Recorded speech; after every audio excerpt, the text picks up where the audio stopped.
VOA World News. VOA 세계 뉴스입니다.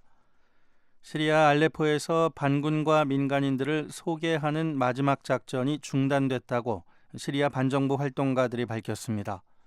영국에 본부를 둔 시리아 인권 관측소는 반군들을 마지막으로 소개하기 위한 버스들이 알레포 동부 지역으로 떠날 준비를 하고 있다며 이같이 밝혔습니다.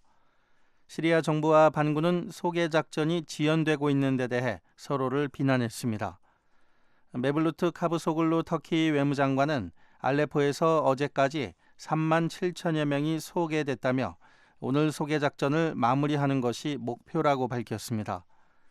카브소글루 장관은 어제 모스크바에서 열린 러시아, 터키, 이란 외무장관 회담에 참석했습니다. 세르게이 라브로프 러시아 외무장관은 회담 뒤 3국이 알레포 소개 작전이 실행되도록 영향력을 행사했다고 말했습니다. 이날 회담에서는 시리아 휴전과 궁극적으로 내전을 끝내기 위한 청사진을 담은 초안을 마련했습니다. 이슬람 순위파 무장 조직 ISIL이 이라크 모술에서 자신들에 동참하지 않는 민간인들을 표적으로 삼고 있다고 국제인권단체가 밝혔습니다. 미국의 본부를 둔 휴먼 라이츠 워치는 오늘 성명에서 모술 지역 민간인들이 십자포화에 휩쓸리는 경우가 증가하고 있다며 최근 3주 만에 적어도 19명이 숨지고 수십 명이 다쳤다고 밝혔습니다. 휴먼 라이츠 워치는 민간인 사망이 ISIL의 포격과 저격, 폭탄, 직접 공격, 또 이라크군과 미국 주도 연합군의 공습으로 발생했다고 밝혔습니다. 이 단체는 민간인을 표적으로 삼거나 인간 방패로 삼는 것은 전쟁 범죄라며 전쟁 당사자들에게 민간인이 사망하지 않도록 해줄 것을 촉구했습니다. 독일 당국이 베를린 크리스마스 시장에서 차량 테러를 일으킨 또 다른 용의자를 추적하고 있습니다. 앞서 이 사건의 용의자로 체포됐던 파키스탄 망명 신청자는 증거 불충분으로 풀려났습니다. 독일 언론들은 경찰이 이번에는 트럭에서 발견된 문서들을 토대로 튀니지인 남성을 용의자로 보고 찾고 있다고 밝혔습니다. 이런 가운데 이슬람 순위파 무장 조직 ISIL은 이번 공격이 자신들과 연관돼 있다고 주장했습니다. ISIL은 어젯밤 성명에서 이번 공격은 ISIL을 파괴하려는 미국 주도 연합군 참여국가 국민들을 겨냥하라고 한 자신들의 요구에 사람들이 부응해 벌어진 것이라고 밝혔습니다.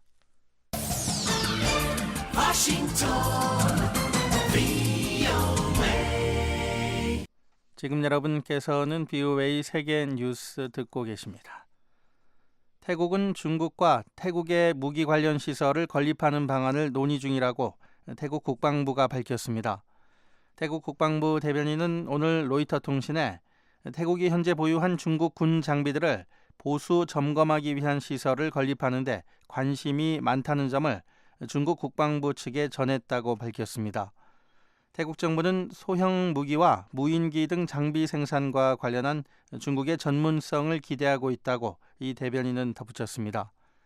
태국은 미국의 오랜 동맹국이지만 지난 2014년 5월 태국에서 발생한 군사 쿠데타 이후 냉랭한 관계가 계속되고 있습니다.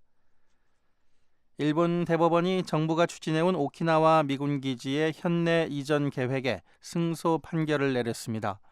대법원은 전임 주지사의 2015년 10월 명령을 폐지한 오나가 다케시 오키나와 현 주지사의 결정은 불법이라며 이같이 판결했습니다.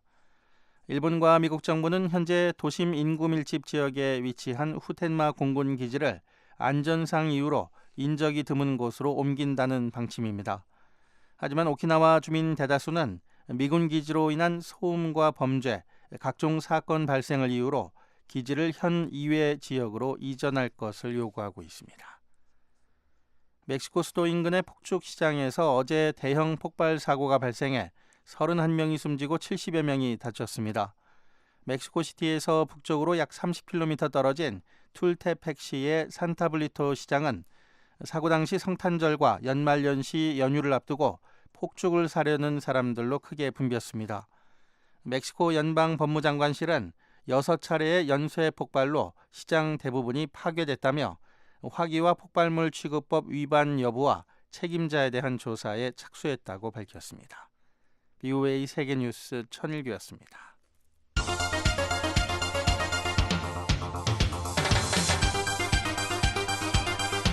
VOA News Today. 여러분 안녕하십니까? 박형주입니다. 12월 21일 수요일 VOA 뉴스 투데이 3부 시작합니다. 먼저 이 시간 주요 소식입니다. 미국이 북한의 위협에 미국의 전략 자산을 동원해 한반도를 방어하겠다는 확장 억제력 공약을 다시 한번 확인했습니다.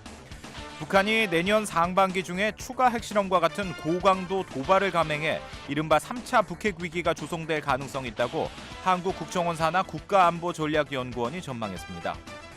지난 8월 말 홍수 피해를 입은 북한 함경북도 지역에 급성 호흡기 질환이 급증했다고 유엔이 밝혔습니다. 목요일인 내일 북한은 흐리고 비 또는 눈이 내리겠습니다. 아침 최저 기온은 영하 10도에서 영상 10도, 낮 최고 기온은 영하 8도에서 영상 8도, 또 바다의 물결은 2에서 5m로 매우 높게 일 것으로 보입니다. 첫 소식입니다. 미국이 한국에 대한 확장 억제 공약을 다시 한번 확인했습니다. 북한의 위협에 맞서 미국의 전략 자산을 동원해 한반도를 방어하겠다는 의지를 강조한 건데요. 백성원 기자가 보도합니다. 미국과 한국은 20일 워싱턴에서 확장 억제 전략 협의체 첫 회의를 열고 미국의 한반도 방어 전략과 공약을 거듭 확인했습니다. 두 나라가 북한의 핵과 미사일 위협에 대응해 미국의 전략 자산을 한국에 정례 배치하고 억제력 강화를 위한 새롭고 추가적인 조치를 모색해 나가기로 재확인한 게 핵심입니다. 미국 국방부와 국무부가 공개한 공동성명에 따르면 양측은 이날 대북 확장 억제 전략과 정책에 대해 심도 있는 논의를 했으며 여기엔 외교, 정보, 군사, 경제적 요소 등 모든 분야 역량을 보다 효과적으로 이용할 수 있는 방안이 포함되어 있습니다. 특히 미국은 해구산과 재래식 타격, 미사일 방어를 포함한 전방위적 군사력을 동원해 한국의 확장 억제를 제공한다는 철통 같고 변함없는 공약을 거듭 강조했다고 밝혔습니다. 확장 억제는 미국이 해구산과 미사일 방어체계, 재래식 무기를 동원해 미 본토와 같은 수준의 억제력을 제고하는 것을 의미합니다. 미국은 또 미국이나 동맹국들에 대한 어떤 공격도 격퇴할 것이고 어떤 핵무기 공격에도 효과적이고 압도적으로 대응할 것이라는 정책을 재확인했습니다. 이 밖에 양측은 미국이 올 한 해 한국에 대한 공약과 결의를 보여주기 위해 취한 조치들을 강조했습니다. 특히 미국이 미사일 방어 역량 강화 조치들을 통한 확장 억제를 운용했다고 소개했습니다. 또 B-52 전략 폭격기의 수차례 한반도 비행, 한국 당국자들의 미니트맨 3 대륙간 탄도미사일 시험 발사 참관, 탄도미사일 탑재 핵 추진 잠수함 승선 등 핵 3원 체계를 구현했다고 설명했습니다. 양측은 고위급 논의기구로서의 확장 억제 전략 협의체의 중요성을 강조하고 협의체를 통해 변화하는 위협에 대한 최선의 맞춤 대응 방안을 논의하기로 합의했습니다. 앞서 미한 양국은 지난 10월 워싱턴에서 외교 국방장관 회의를 열고 확장 억제 실행력을 높이기 위해 고위급 확장 억제 전략 협의체를 신설하기로 합의했습니다. 이번 첫 회의에는 미국 측에서 토머스 컨트리맨 국무부 군비통제 국제안보차관 대행과 데이비 시어 국방부 정책수석부 차관이, 한국 측에서는 임성남 외교부 제1차관과 류재승 국방정책실장이 각각 수석대표로 참석했습니다. BOA 뉴스 백성원입니다. 북한이 내년 상반기 중에 추가 핵실험과 같은 고강도 도발을 감행해 이른바 3차 북핵 위기가 조성될 가능성이 있다고 한국국정원 산하 연구기관이 전망했습니다.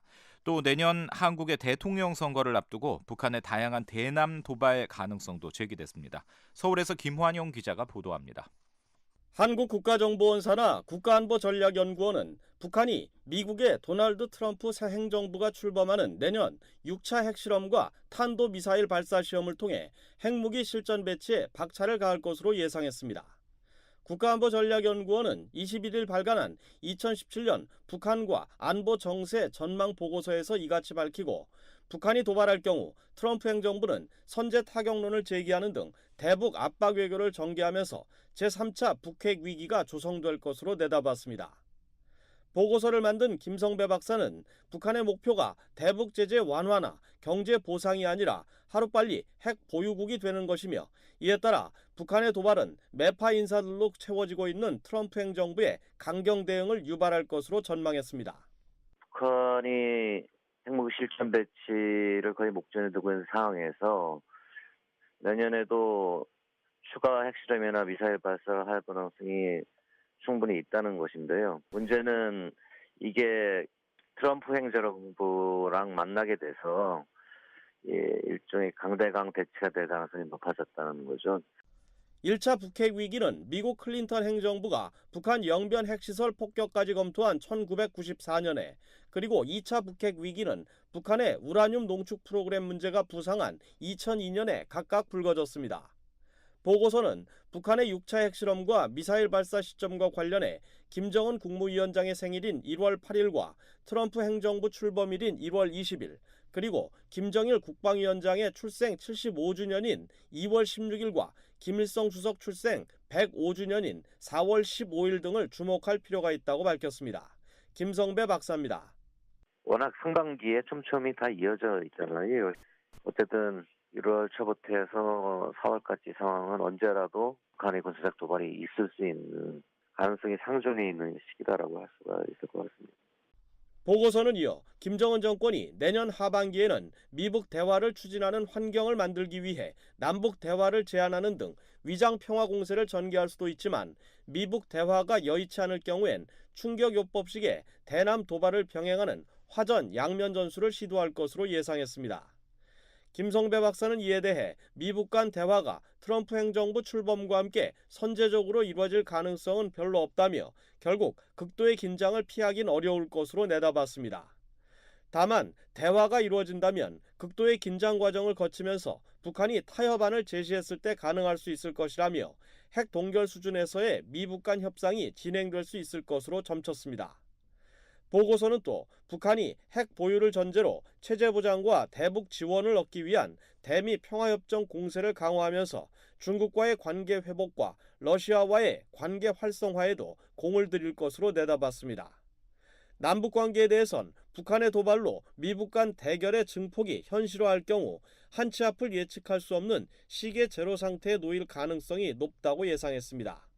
특히 북한이 대통령 선거 등 한국 국내 정치 일정을 계기로 삼아 국가기관망과 공공시설을 대상으로 한 사이버 테러 시도 등 다양한 형태의 테러를 다방면에서 감행할 가능성이 있다고 보고서는 지적했습니다.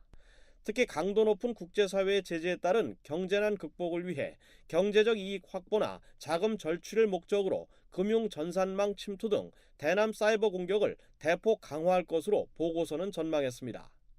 보고서는 이와 함께 북한이 내년에 김정은 우상화 작업을 집중적으로 추진할 것이라며, 그 일환으로 김정일 생일 75도를 비롯한 각종 정치 기념일들을 우상화 선전 활동에 적극 활용할 것으로 내다봤습니다.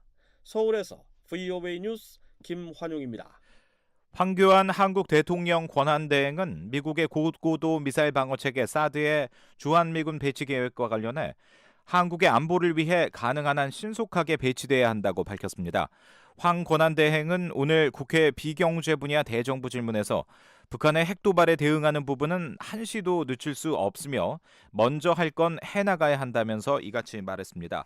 황 권한대행은 사드 배치에 반대하고 있는 중국에 대해서는 배치를 2, 3년 늦춘다고 생각이 바뀌진 않을 것이라며, 중국이 비과세 장벽 등 사실상 사드 배치에 대응한 조치로 보이는 일들을 펴고 있는 데 대해 대처 노력을 하고 있다고 말했습니다.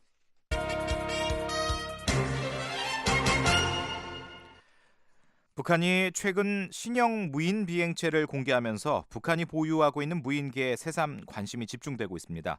유엔 안보리사나 대북제재위원회는 북한의 무인기에 해외 여러 나라가 개발한 부품이 이용됐다고 지적한 바 있습니다. 함지아 기자가 취재했습니다. 최근 북한 조선중앙TV에 북한이 개발한 신형 무인기가 등장합니다. 지난 14일 방영된 이 매체의 프로인 20시 뉴스의 화면 중간에 하얀색 무인기가 비춰진 겁니다. 조선중앙TV는 이 무인기에 대한 직접적인 설명을 하진 않았지만 무인기와 함께 공개된 전시품들이 국산 기술로 제작됐다는 점을 강조했습니다. 900여 건의 과학기술 성과 자료들과 대학의 생산 기지들에서 자체로 제작한 200여 종의 첨단 및 국산화 제품들이 현물과 더해 다매체로 전시되었습니다. 그러나 이런 설명과는 달리 지금까지 외부 세계에 드러난 북한의 무인기들은 북한의 독자 기술력을 증명하지 못했습니다. 전 세계 여러 나라의 부품을 이용한 사실이 드러났기 때문입니다. 유엔 안보리의 1718 위원회 산하 전문가 패널은 올해 초 공개한 연례 보고서에서 지난 2014년 한국 백령도와 파주, 삼척에 추락한 북한의 무인기에 대한 조사 내용을 공개한 바 있습니다. 보고서에 따르면 북한의 무인기에서 발견된 부품들은 원 생산지가 미국과 중국, 캐나다, 일본, 스위스 등이며 완제품 역시 중국에서 판매되는 것들이었습니다. 백령도에서 발견된 무인기의 경우 중국 상하이에 본사를 둔 모로윈드 에리얼 이미징 테크놀로지사가 판매한 제품으로 기종은 UV-10으로 알려졌고, 파주와 삼척에서 회수된 무인기는 각각 스카이 09P와 09H 기종으로 역시 베이징에 본사를 둔 회사에서 구입이 가능했다고 보고서는 밝혔습니다. UV-10 기종은 체코에서 개발한 엔진이 들어있었고, 비행을 제어하는 컴퓨터는 캐나다와 스위스, 신호 수신기는 일본, GPS 안테나는 미국 제품이었습니다.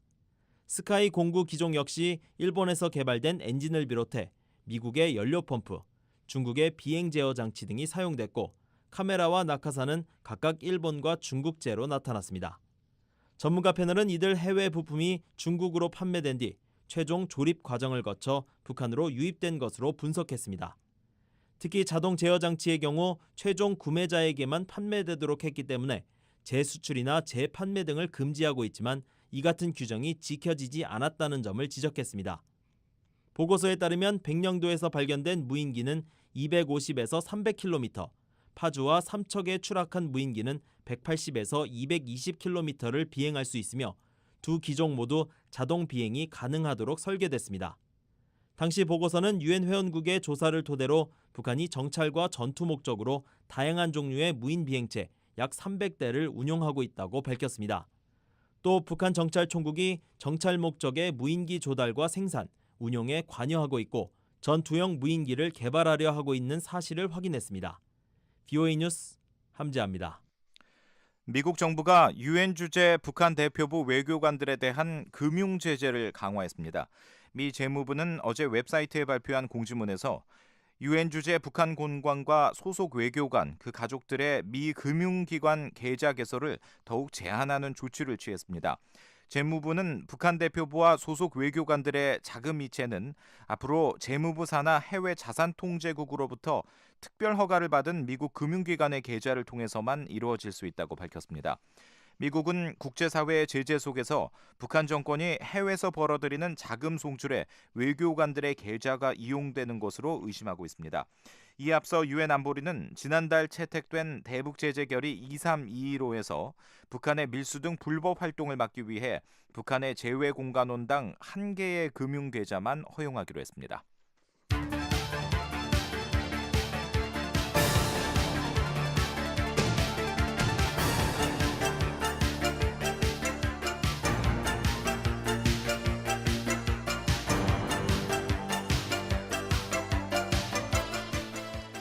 네, 매주 깊이 있는 보도로 한반도 관련 주요 현안들을 살펴보는 심층 취재입니다. 유엔 등 국제사회가 북한 산림복구 사업에 적극 나서고 있습니다. 식량농업기구는 지난 10월 북한에서 조림과 식량난 해소를 위한 사업을 시작한 데 이어서 산림 복원 작업도 본격적으로 추진한다는 계획인데요. 김현진 기자가 전해드립니다. 식량농업기구 FAO가 북한에서 식량난 해소를 위한 림농 복합경영 개발 사업을 시작했습니다. 식량농업기구 산림위원회의 더글라스 맥과이어 정책조정관은 지난 9일 BOA에 보낸 이메일에서 FAO가 북한의 황폐한 산림복원 사업의 하나로 이 사업을 결정했다고 밝혔습니다. 임농복합경영은 북한이 농경지 부족과 산림 황폐화 문제를 동시에 해결하고자 경사지에서 농업과 임업, 목축업을 함께 하도록 하는 토지 관리 체계입니다. 지난 2004년 스위스개발협력처 SDCA에 북한에 처음 도입된 이 사업은 환경을 보호하고 자연재해의 위험도 줄이면서 식량 생산량을 높일 수 있는 장점이 있습니다. 식량농업기구는 미화 40만 달러 예산으로 앞으로 2년간 북한 농업성, 국토환경보호성과 함께 임농복합 경영 기술이 도입되지 않은 지역을 중심으로 이 사업을 진행할 계획입니다. 식량농업기구 방콕 사무소의 패트릭 덜스트 산림정책관은 19일 BOA에 지난 10월 말 북한을 방문해 이 사업의 시범 장소로 평안북도 운전군 포송리와 평안남도 순천시 원상리, 황해북도 린산군 봉화리를 선정했다고 밝혔습니다. 덜스트 정책관은 이 지역이 경사가 가파르고 산림이 황폐한 데다 토양 침식에 취약하다며 현지 농민들에게 토양 보존과 관리, 임농복합 경영 기술을 전수하는 것이 사업의 주요 내용이라고 말했습니다. 이를 위해 씨앗과 묘목 생산을 지원하고 산림과 토지관리 분야 관계자들에게 기술을 전수해 올바른 정책을 수립하고 실행해 나갈 수 있도록 지원할 계획입니다. 구체적으로는 주요 산림 관계자들의 해외 연수를 지원하고 산림 전문가들을 북한에 초청해 현지 관계자들에게 교육도 실시할 예정입니다. 또 산림복구 현장에서 농업 종사자들에게 기술 등 필요한 지원을 제공하는 한편 기술 지침서도 제작합니다. 식량농업기구는 이 사업과는 별개로 올 한 해 북한 내 산림복구를 위한 전반적인 계획을 수립했습니다. 식량농업기구 산림위원회의 산림경관보건 메커니즘 운영위원회는 앞서 지난해 7월 산림복구를 위한 계획 수립에 미화 15만 달러를 지원하기로 했었습니다. 맥과이어 조정관은 국제산림 전문가가 지난 7월 북한을 방문해 산림복구 사업을 위해 필요한 것이 무엇인지 현지 당국자들과 논의했다고 말했습니다. We had a senior consultant who went out to DPRK and began the process of trying to help put together a national plan in North Korea.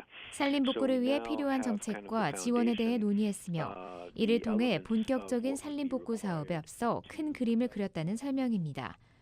스위스 정부와 유럽 비정부 기구들도 올 한 해 북한 산림복구를 위해 다양한 사업을 진행했습니다. 스위스 개발협력처의 경우 미화 60만 달러를 지원해 북한 9개군 2천여 가구 주민들이 임농복합 경영 방식을 이용해 직접 경사지를 관리할 수 있도록 했습니다. 세계식량계획 WFP도 자연재해에 대비한 식수 사업을 벌였고 독일의 고단체 세계기아 원조는 63만 달러 예산으로 재난 대비 사업을 진행했습니다. 맥가이어 조정관은 국제사회의 이 같은 노력이 궁극적으로는 북한이 추진하고 있는 산림조성 10년 계획이 실현될 수 있도록 지원하기 위한 것이라고 말했습니다. 앞서 북한은 지난해 림농복합경영 민족전략 행동계획과 산림조성 10년 계획을 세우고 대내적으로는 주민들에게 산림복구를 강조하며 대외적으로는 국제사회의 도움을 요청하고 있습니다. 산림조성 10년 계획은 오는 2022년까지 나무 심기 작업을 진행하고 2024년까지 상대적으로 산림조성이 부족한 곳을 조사해 대책을 마련하는 것이 주요 내용입니다.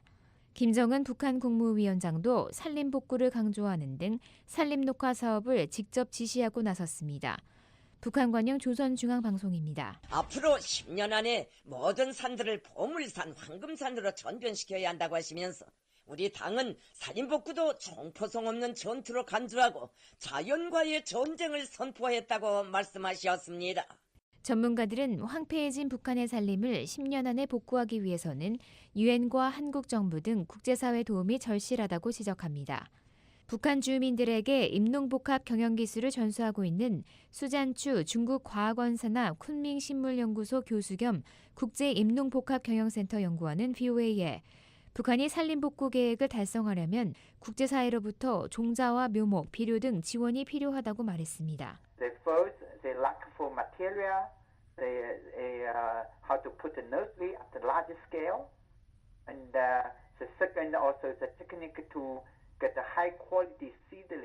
북한은 산림 조성에 필요한 묘목이나 씨앗, 온실 등 자재와 기술이 크게 부족하다는 설명입니다. 수 교수에 따르면 북한에서는 현재 약 6만 가정이 국제사회 지원으로 임농복합 경영 방식을 이용해 경사지 농법을 실행하고 있습니다. 이는 10개 가정이 한 조가 돼 10헥타르 면적의 경사지를 관리하는 방식으로 여기에서 생산된 농작물 등 식량의 일부는 공식적으로 시장에 내다 팔 수 있다고 수 교수는 말했습니다. 수 교수는 아직 일부 지역에서만 진행되고 있는 임농복합 경영 방식이 전국적으로 확대되기 위해선 국제사회 추가 지원이 절실하다고 강조했습니다. 북한의 산림녹화 사업을 지원하기 위해 나무 65억 그루를 심는 운동을 추진하고 있는 미국의 비영리 단체 원그린 코리아 무브먼트의 이춘호 사무총장도 VOA에 남북 간 긴장 고조와 국제사회의 제재 등으로 북한의 산림녹화 사업에 큰 어려움을 겪고 있다고 말했습니다. 지금 국제 정세나 여러 가지 상황으로 봐서 구체적인 일들이 잘 이루어지는 것이 굉장히 힘든 상황에 지금 있습니다. 그래서 나무를 가지고 들어가는 것부터 여러 가지로 한계가 있어서 실질적으로 그냥 나무를 이렇게 제대로 심은 그런 일들이 지금 못 일어나고 있습니다. 북한 당국은 앞서 지난 2013년 12월 이 단체에 수림화와 원림화를 위한 65억 그루의 나무 생산에 필요한 자재와 설비 지원에 대한 위임장을 전달했었습니다. 이춘호 사무총장은 북한의 산림화를 이루기 위해서는 국제사회, 특히 한국 정부의 지원이 절실히 필요한 상황이라고 강조했습니다. 식량농업기구에 따르면 지난해 기준으로 북한의 산림은 총 503만 1000헥타르로 지난 1990년 820만 1000헥타르보다 40%가 줄었습니다. VOA 뉴스 김현진입니다. 지난 8월 말 홍수 피해를 입은 북한 함경북도 지역에 급성 호흡기 질환이 급증했다고 유엔이 밝혔습니다. 산모와 5세 미만 어린이의 영양실조도 심각한 것으로 알려졌습니다. 이은경 기자가 보도합니다. 평양에 상주하는 유엔 조정관실은 20일 발표한 함경북도 수해복구 상황 보고서에서 지난 11월 급성호흡기 감염 환자 수가 9월보다 5배 이상 증가했다고 밝혔습니다. 피해가 컸던 함경북도 연사군과 무산군, 회령시에서 급성호흡기 질환으로 치료를 받은 환자 수가 지난 9월엔 하루 30-40여 명에 불과했지만 11월엔 140여 명으로 증가했다는 것입니다. 유엔은 지난달 18일부터 약 일주일간 수해복구 상황을 현지에서 점검한 결과 특히 보건, 영양 분야의 추가 지원이 절실히 필요한 상황이라고 밝혔습니다. 보고서에 따르면 홍수로 함경북도 내 21개 의료기관이 파괴됐고 연사군 내 의료품 보관 창고도 파괴됐습니다. 이에 따라 북한 당국은 지난 3개월 동안 13개 의료기관을 재건했습니다. 유엔은 수해 주민들에게 필수 의약품과 위생용품, 임시진료소 설립을 위한 천막을 제공하고 임산부와 수유모에게 영양 강화식품도 지원했습니다. 또 이번 답사에서 주민들에게 영양가루 6kg이 지원되고 회령시에 새로 건설된 타가소나 유치원 등에서 어린이들에게 영양 강화식품이 제공되는 것을 확인했다고 전했습니다. 하지만 보건 분야에 대한 추가 지원이 절실히 필요한 상황이라고 강조했습니다. 급성 만성 영양 부족을 겪는 5살 미만 어린이 수가 여전히 많고 임산부와 수유모의 영양 상태도 나쁘다는 것입니다. 특히 임산부와 수유모들의 얼굴이 매우 창백해 보이고 아파 보였다며 산모를 대상으로 한 영양 관리가 집중적으로 이루어져야 한다고 밝혔습니다. 유엔은 또 새로 지은 의료시설에 어린이 영양실조 관리를 위한 장비나 시설이 제대로 갖춰져 있지 않았으며 현지 의료인들의 이해도 부족해 보였다고 지적했습니다. 이 밖에 유통기한이 지난 의약품을 사용하거나 예방접종 백신을 제대로 보관 관리하지 못하는 경우도 많다며 이에 대한 올바른 교육이 필요하다고 지적했습니다. 이에 따라 유엔은 내년에도 북한 6개 수해 지역에 지속적으로 필수 의약품과 급성호흡기 질환을 치료하기 위한 항생제가 지원돼야 한다고 강조했습니다. 또 취약계층에 충분한 식량과 바로 먹을 수 있는 치료용 음식, 미량 영양소 등이 지원돼야 하며 현지 의료진에게 영양실조 관리를 위한 교육도 절실히 필요하다고 강조했습니다. VOA 뉴스 이은경입니다. 북한의 대미국 수출이 6년 연속 전혀 없는 것으로 나타났습니다. 올해 10월까지 미국 교역은 미국의 대북 수출만 약 14만 달러를 기록했습니다. 김정우 기자가 보도합니다. 미국 상무부 자료에 따르면 지난 2010년 10월부터 2016년 10월까지 북한의 대미 수출은 전무했습니다. 올해의 경우 10월까지 미국 교역액은 약 14만 달러로 전액 미국의 대북 수출이며 지난해 같은 기간과 비교해 97% 감소했습니다. 이 기간 북한에 수출된 물품은 주류나 음료, 가공된 가금류, 실험실 연구 장비, 그리고 상업용 인쇄물이 전부입니다. 이들 품목도 통계상으로는 수출로 잡혔지만 대부분 인도적 지원을 위한 것으로 보입니다. 미 상무부 통계에 따르면 1월에 실험실 연구 장비 2만 1,000달러어치, 5월엔 상업용 인쇄물 3,000달러어치가 북한으로 수출됐습니다. 그리고 9월에는 가공된 가금류 4만 5,000달러어치, 또 10월에는 주류나 음료 7만 1,000달러어치가 미국에서 북한으로 들어갔습니다. 미국의 대북 수출 가운데 대부분을 차지하던 민간 기구의 구호 또는 자선 지원 품목은 올 들어 전혀 없는 것으로 나타났습니다. 지난해에는 대북 구호 자선 지원 품목이 전체 대북 수출의 85%인 약 400만 달러를 차지했었습니다. 미국 정부는 유엔 안보리 결의 1718호와 1874호, 2270호, 2321호, 그리고 수출 통제 규정에 따라 북한으로의 수출과 재수출을 엄격하게 규제하고 있습니다. 모든 품목은 재무부 산업안보국이 건마다 심사하며 사치품과 무기, 핵과 미사일 확산 관련 물품, 생화학 무기와 국가안보상 통제되는 물품은 대북 수출이 전면 금지돼 있습니다. VOA 뉴스 김정우입니다.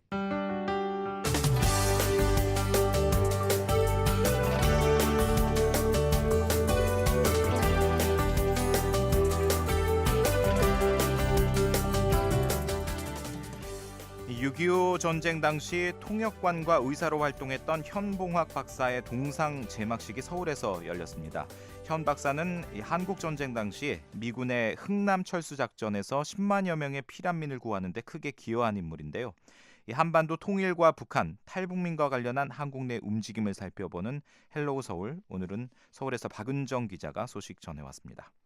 하나, 둘, 셋, 앉아주세요. 서울역 앞 연세 세브란스 빌딩 광장에 고 현봉학 박사의 동상이 세워졌습니다. 현봉학 박사는 6.25 한국전쟁 흥남철수 작전에서 10만여 명의 피난민을 구한 전쟁 영웅인데요. 함경북도 성진에서 태어난 현봉학 박사는 1944년 현재의 연세대학교 의과대학인 세브란스 의전을 졸업하고 모교의 병리학 강사로 활동하던 중 6.25 한국전쟁을 맞았습니다.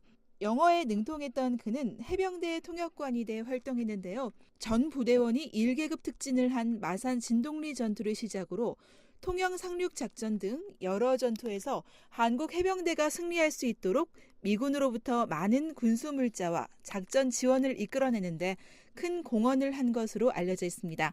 이후 미 10군단 민사부 고문관으로 파견된 현봉학 박사는 1950년 12월 중공군 포위 공세로 월남하는 길이 막혀 흥남부두에 모인 피난민을 군수송선으로 철수하는 데 결정적인 기여를 하기도 했습니다. 현봉학 박사 추모회의 이성락 회장입니다. 한국 의사의 표상, 전 세계 의사의 표상으로 이거 만들어야 된다. 10만, 그거는 인류 역사상에 그런 민족 이동이 없었어요. 그거를 10일간에 1950년 12월 14일부터 24일 10일간에 했거든요. 이것은요 인류 역사상에 없어요. 두 번째는 무기를 내려놓는 것은 군인한테는 그건 치욕적인 거예요. 그러나 무기를 내려놓고 그 휴머니티, 그러니까 인도 사람, 인류애를 표현한 거는 그거는 미국과 한국과 미국의 인종과 국경을 뛰어넘는 사랑이 있었기 때문에 가능합니다. 이를 인정받아 동상 제막식에서는 고 현봉학 박사의 유족들이 국가유공자 증서와 해병대 보국훈장 통일장과 해병대 핵심 가치상을 수여받았습니다. 국가유공자 증서 현봉학. 우리 대한민국의 오늘은 국가유공자의 공헌과 희생 위에 기록된 것이므로 이를 애국정신의 현 박사의 가족을 대표해 딸인 에스터 현 씨와 헬렌 현 씨가 참석했는데요.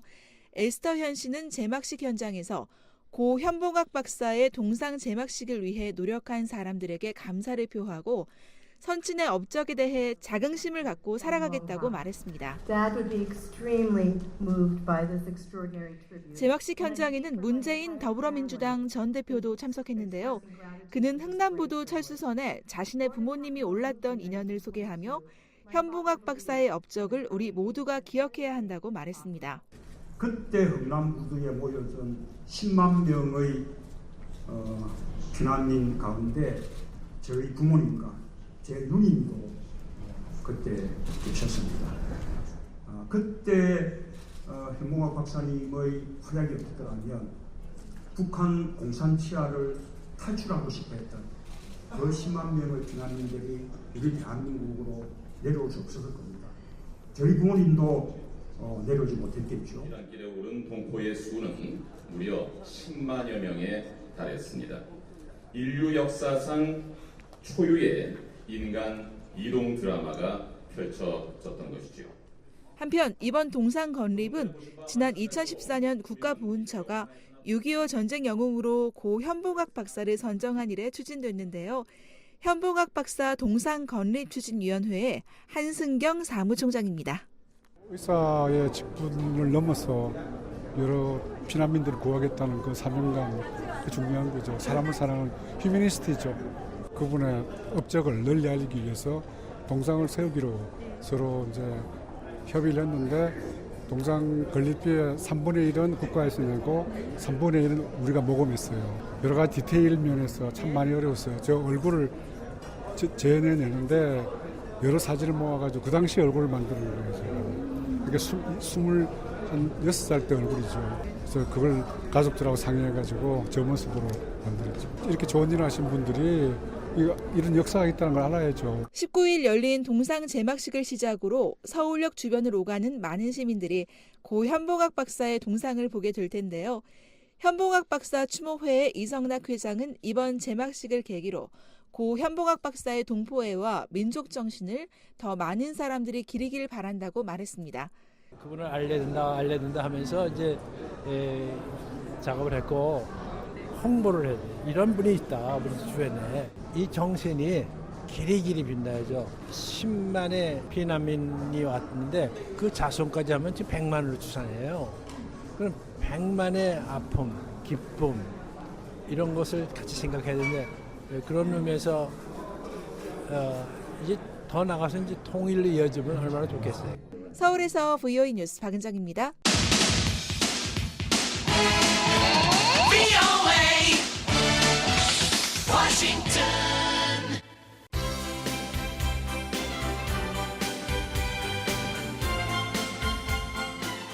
안녕하십니까?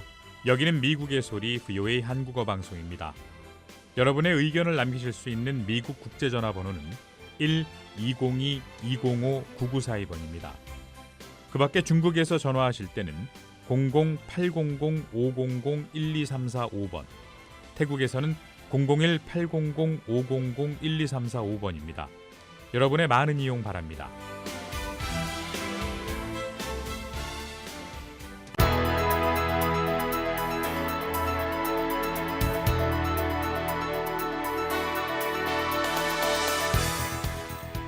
네, 세계 주요 뉴스 간추려드리는 세계는 지금입니다. 박영서 기자와 함께하겠습니다. 어서 오십시오. 네, 안녕하십니까? 네, 자 오늘은 어떤 소식들이 있습니까? 네, 타이완 당국이 시민들의 투표 연령을 현행 만 20살에서 18살로 낮추는 쪽으로 관련 법 개정을 추진하고 있는데요. 중국 정부는 이에 대해서 분열적인 책동이라고 문제 삼고 나섰습니다. 왜 그랬는지 알아보겠고요. 이란 원자력 청장이 놀랍고 빠른 속도로 핵 개발 계획을 재개하겠다고 미국 정부를 상대로 경고했는데요. 이 소식도 살펴보겠습니다. 또 바락 오바마 미국 대통령이 북극해와 대서양 일부 영해에서의 석유와 시추 활동을 무기한 금지했습니다. 도널드 트럼프 대통령 당선인이 미국 내 에너지 자원 개발을 촉진하겠다고 밝힌 가운데 나온 조처인데요.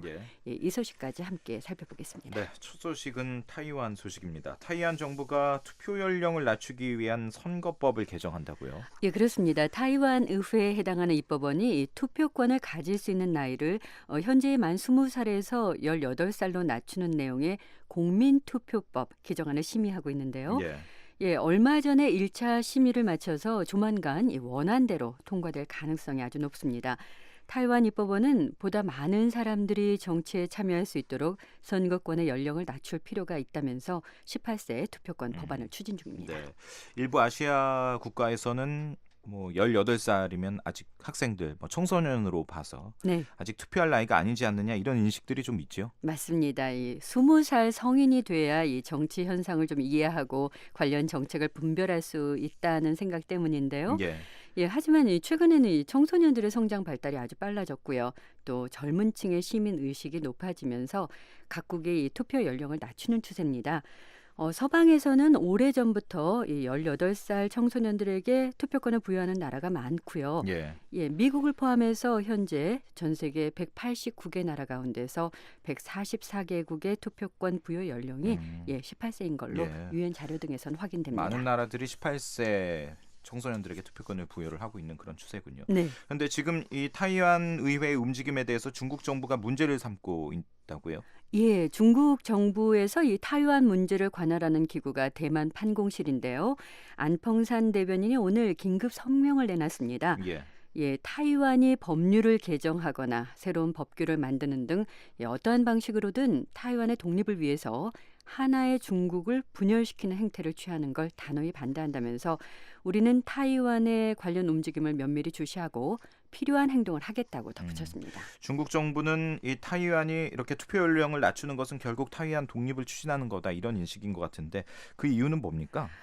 타이완에서는 이 젊은 층일수록 중국의 지배에서 벗어나서 독립국가가 돼야 한다고 생각하는 경향이 높습니다. 중국 정부는 오래전부터 이 점을 바로 경계해 왔었는데요.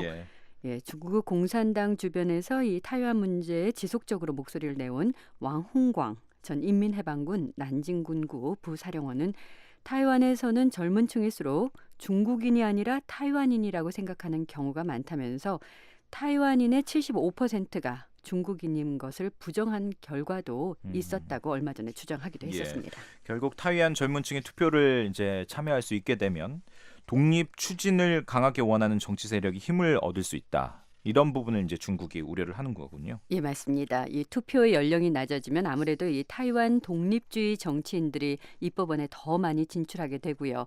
그렇게 되면 중국 정부가 강조하고 있는 이 하나의 중국 원칙이 훼손될 여지가 커질 거라는 게 중국 정부의 예상인데요.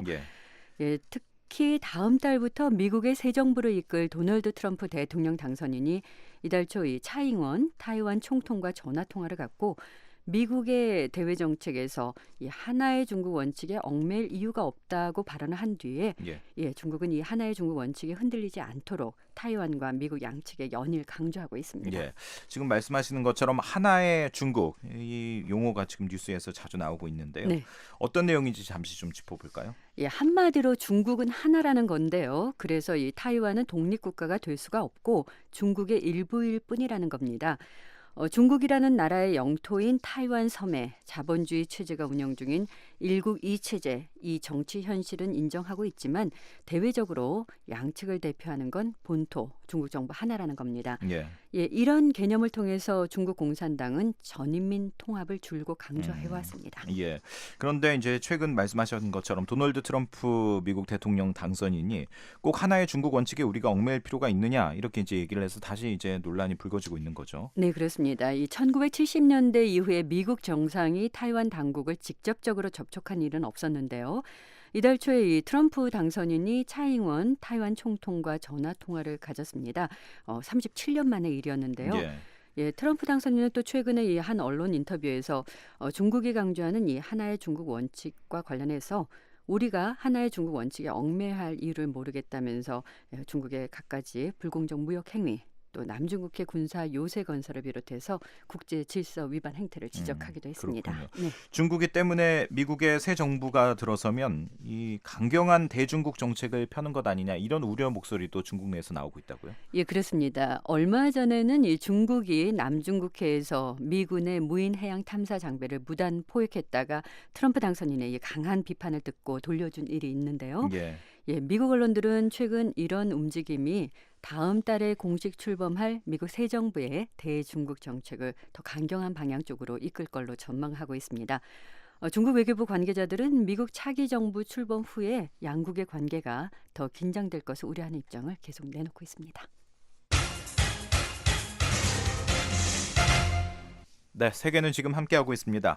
이란 정부가 핵 개발을 빠른 속도로 재개할 수도 있다 이렇게 밝혔다고요?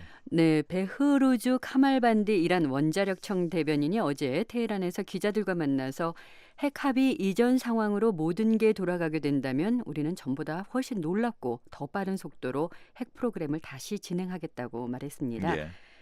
카말반디 대변인은 또 이란 정부의 역량을 총집결해서 다가올 모든 상황을 여러 각도에서 대비 중이라면서 20% 농축 우라늄은 빠른 시일 안에 만들어낼 수 있을 것이라고 주장했습니다. 핵 합의 이전 상황으로 돌아간다면 이제 핵 개발을 재개할 수 있다 이렇게 얘기를 했는데 핵 합의 이전 상황이라는 건 구체적으로 어떤 의미입니까?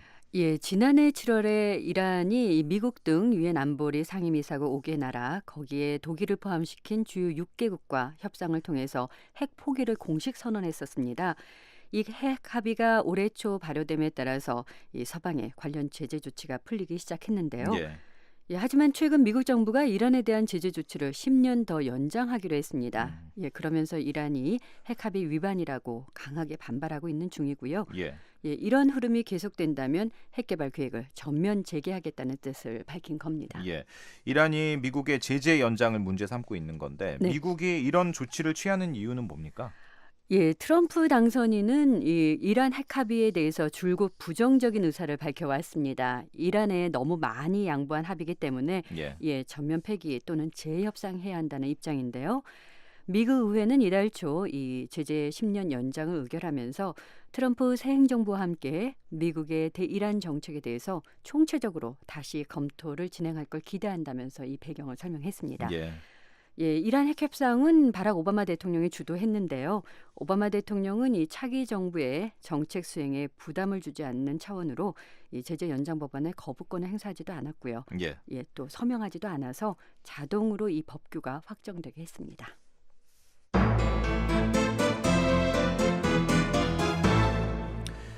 네, 세계는 지금 미국 소식 알아보겠습니다. 바락 오바마 미국 대통령이 해양 환경을 보존하기 위한 조처를 취했다고요? 예, 오바마 대통령이 어제 북극해 미국 영해 그리고 대서양 일부 영해를 자원개발 임대 금지 지역으로 지정했습니다. 예, 앞으로 이 지역에서는 무기한 석유나 천연가스, 시추 활동을 할 수 없다는 뜻인데요.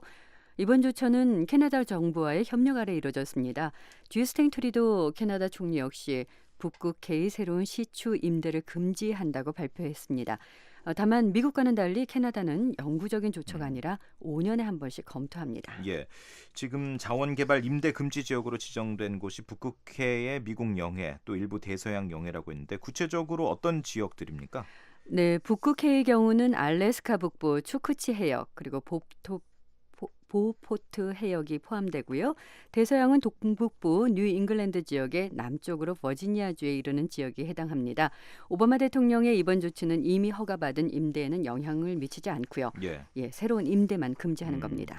이 지역에서는 이제 석유나 천연가스 시추를 위한 새로운 임대를 할 수 없다라는 건데 오바마 행정부가 이렇게 구체적으로 어떤 이유에서 이번 조치를 취한 겁니까? 네, 북극해와 대서양 환경에 대한 우려 때문인데요. 예, 오바마 대통령은 이 북극해 추크치 해역과 보포트 해역이 알래스카 원주민들이 최저 생활을 유지하는 데 매우 중요하다고 말했습니다. 또 시추 작업 중에 석유 유출 사고가 일어나면 지역 생태계에 막대한 영향을 미칠 수 있다는 건데요. 예, 또 북극해 석유 생산량이 그리 많지 않은 점도 지적하고 있습니다. 지난해 미국 연안에서 생산된 원유 가운데 북극해의 생산량은 0.1%에 불과했다고 합니다. 예, 이제 환경 보호 또 이것을 통해서 이곳에 사는 지역 주민들의 생계를 보장하는 것이 중요하다라는 그런 취지인데 그런데 도널드 트럼프 차기 대통령의 환경 정책에 대한 우려가 최근 들어서 많이 나오고 있는데 이런 가운데 오바마 대통령이 이런 조치를 취해서 더 관심을 모으고 있는 것 같습니다. 네, 그렇습니다. 트럼프 당선인은 이 아직 묶여있는 미국 내 에너지 자원의 개발을 촉진하겠다고 밝히고 있고요. 또 오바마 대통령의 이 환경보호 정책에 반대하는 인사들을 이 차기 행정부 내각에 대거 포함시켜서 이 환경보호 운동가들을 우려하게 하고 있습니다. 네. 그런데 이제 무기한 금지라고 하셨는데 대통령 행정명령은 이게 다음 행정부가 들어서면 폐지될 수가 있다고요. 그런데 이번 조처가 행정명령으로 이루어졌는데 이걸 무기한 금지라고 얘기한 이유는 있습니까? 예, 오바마 대통령은 1953년에 제정된 이 모호한 법 조항을 인용하고 있는데요. 이 법은 때때로 미국 대통령은 아직 임대가 이루어지지 않은 외부 대륙붕을 처분 대상에서 제외할 수 있다고 쓰여 있습니다. 예, 특히 한 번 내려지면 다음 대통령이 번복하지 못하게 규정하고 있는데요. 예, 백악관은 이번 행정명령이 확실한 법적인 근거에서 나왔다면서 이번 조처와 관련해서 소송이 나오더라도 승리할 걸로 자신하고 있습니다. 네. 그렇다면 이번 조처에 대한 반응은 어떻게 나오고 있나요? 예, 환경보호 운동가들은 물론 환영을 표시하고 있습니다. 오히려 좀 더 넓은 해역이 포함됐어야 한다면서 아쉬워하고 있는데요. 예, 반면에 에너지업계 관계자들은 미국이 수입 석유에 의존하던 시절로 돌아가게 하는 조처라면서 비판하고 있습니다. 또 영구적인 금지란 있을 수 없다면서 트럼프 당선인이 취임한 뒤에는 이를 번복하길 바라고 있습니다. 예, 알겠습니다. 자, 세계는 지금 오늘 여기까지 듣겠습니다. 박영서 기자와 함께했습니다.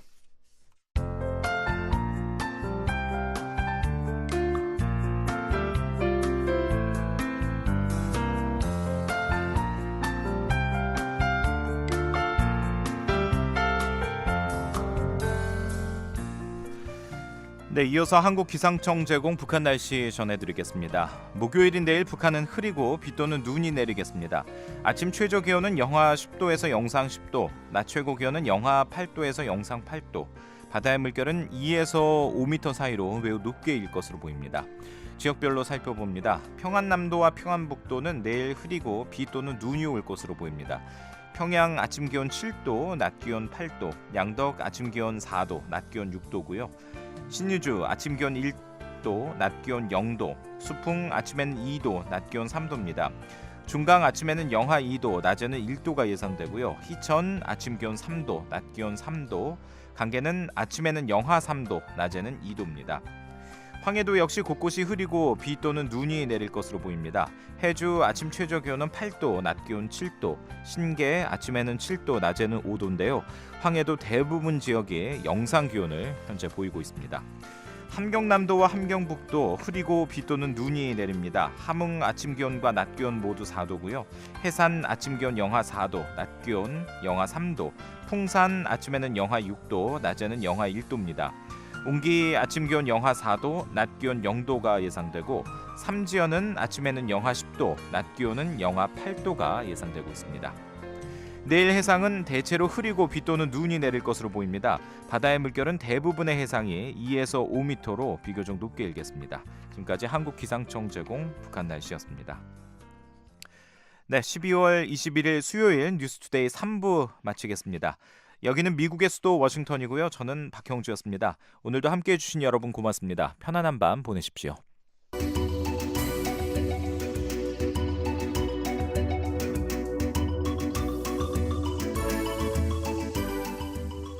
세상 돌아가는 일을 손바닥 안에서 알고 싶으십니까? 지금 손전화로 VOA 한국어 모바일 사이트에 들어가 보세요.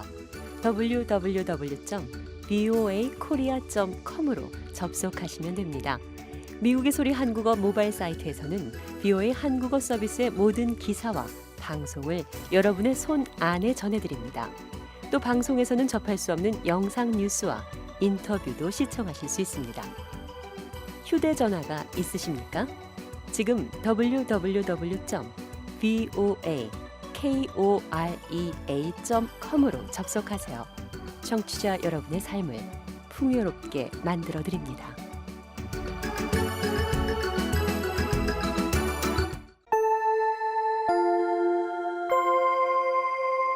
VOA World News. VOA 세계 뉴스입니다. 시리아 알레포에서 반군과 민간인들을 소개하는 마지막 작전이 중단됐다고 시리아 반정부 활동가들이 밝혔습니다.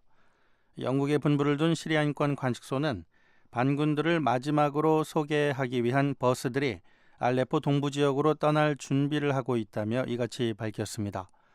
시리아 정부와 반군은 소개 작전이 지연되고 있는 데 대해 서로를 비난했습니다. 메블루트 카부소글루 터키 외무장관은 알레포에서 어제까지 3만 7천여 명이 소개됐다며 오늘 소개 작전을 마무리하는 것이 목표라고 밝혔습니다.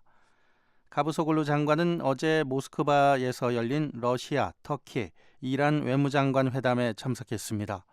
세르게이 라브로프 러시아 외무장관은 회담 뒤 3국이 알레포 소개 작전이 실행되도록 영향력을 행사했다고 말했습니다.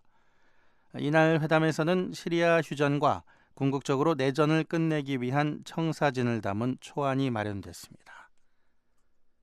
이슬람 순위파 무장 조직 ISIL이 이라크 모술에서 자신들의 동참하지 않는 민간인들을 표적으로 삼고 있다고 국제인권단체가 밝혔습니다.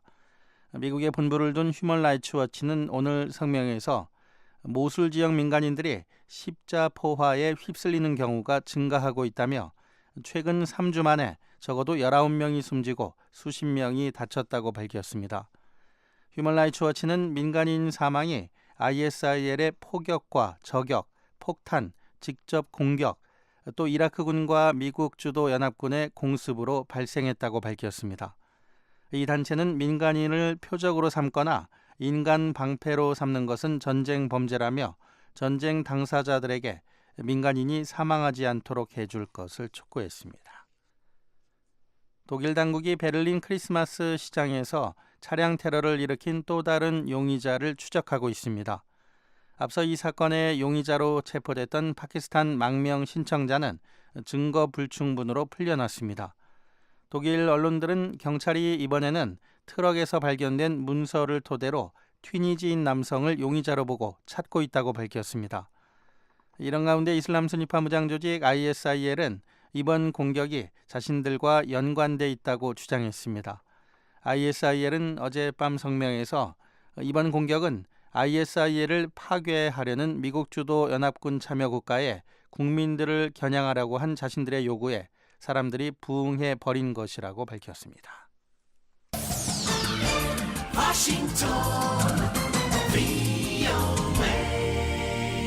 지금 여러분께서는 VOA 세계 뉴스 듣고 계십니다.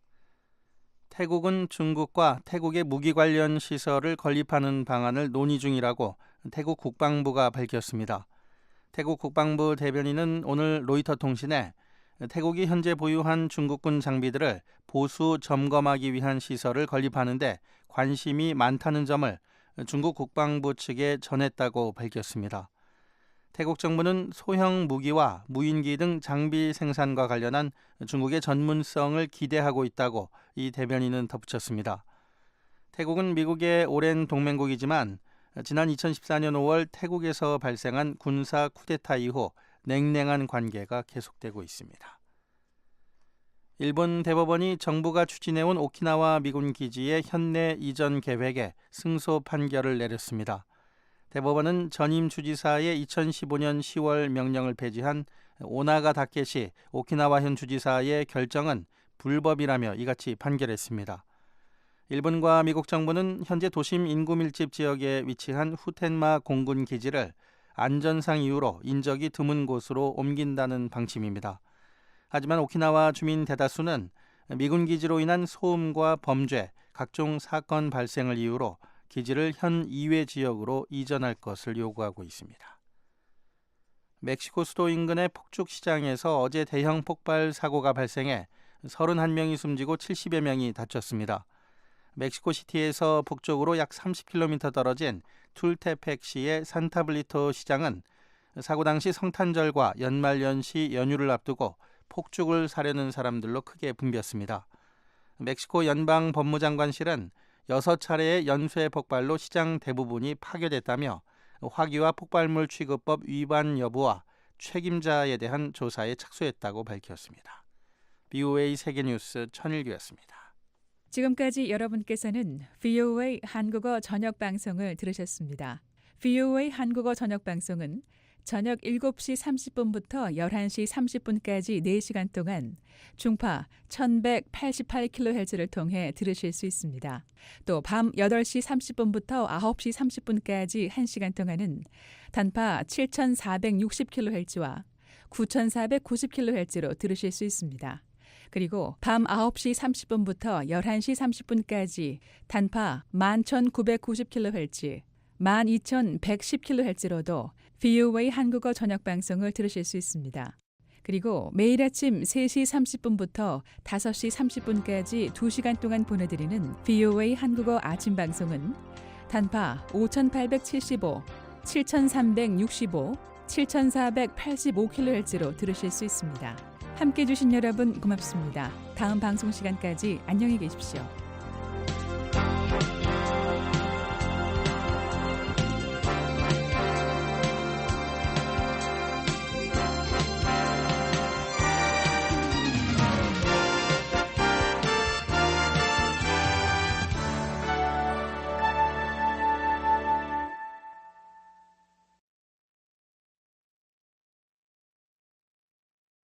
This program has come to you from the Voice of America, Washington.